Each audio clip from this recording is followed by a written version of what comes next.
Bapak Prabowo Gibran sudah selalu mencanangkan bagaimana makan siang gratis, bagaimana minum susu, agar nanti sumber daya manusianya terbebas dari yang namanya stunting yang akhirnya menuju Indonesia emas.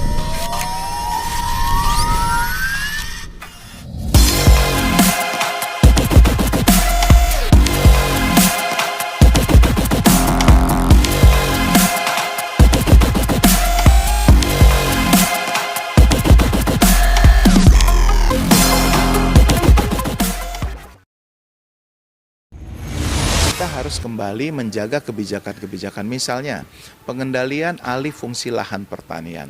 Kalau ini tidak kita jaga, seluruh daerah-daerah kita hanya akan berubah menjadi, bukan saya anti infrastruktur. Infrastruktur boleh terus berjalan, tetapi keberpihakan kita terhadap pertanian tidak boleh kita tinggalkan. Karena itu ini menjadi PR besar kita. Bagaimana segala pemerintah daerah, kabupaten, kota juga mengatur pengendalian alih fungsi lahan pertanian, sehingga di kampung halaman kita tetap tersedia pangan yang cukup, tidak tergerus oleh pembangunan infrastruktur yang akan berjalan begitu cepat. Kemudian mereka juga diberikan dorongan, stimulan. Misalnya kita melihat bahwa, sehingga salah satu contoh saja, saya mengambil kegiatan kacang koro namanya. Ini adalah substitusi dari kedelai. Nah, kalau kita tidak menjaga bahwa sebenarnya, bayangkan 79 tahun Indonesia masih impor, 3,5 juta ton setiap tahunnya. Kalau kita bisa hadirkan itu di kampung halaman kita sendiri, maka inilah yang akan menjadi nilai tambahnya.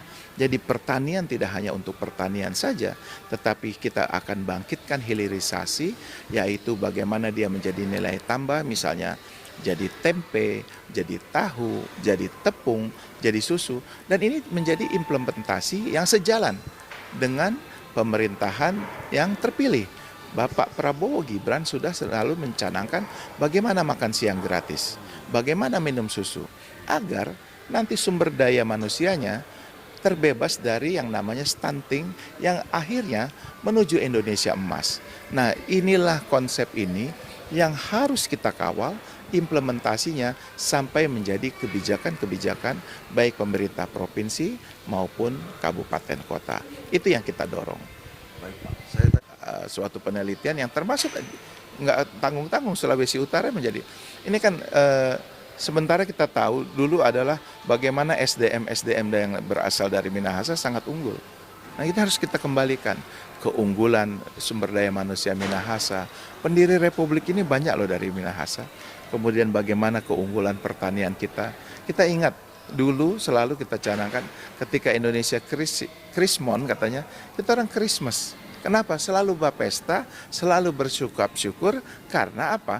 Karena hasil dari pertanian kita tuh luar biasa. Karena bisa ekspor. Nah, ketika ekspor nilai dolar yang begitu tinggi, itulah yang dinikmati oleh petani-petani. Ini yang harus kita jaga terus. Jadi jangan dilupakan, Ngoni bisa jaya sekarang karena tidak lepas dari noni opa oma yang hidup di kebong. Kembali ke asal. Kita negara agraris, tunjukkan kita mampu wujudkan kedaulatan pangan mulai dari kampung halaman kita sendiri.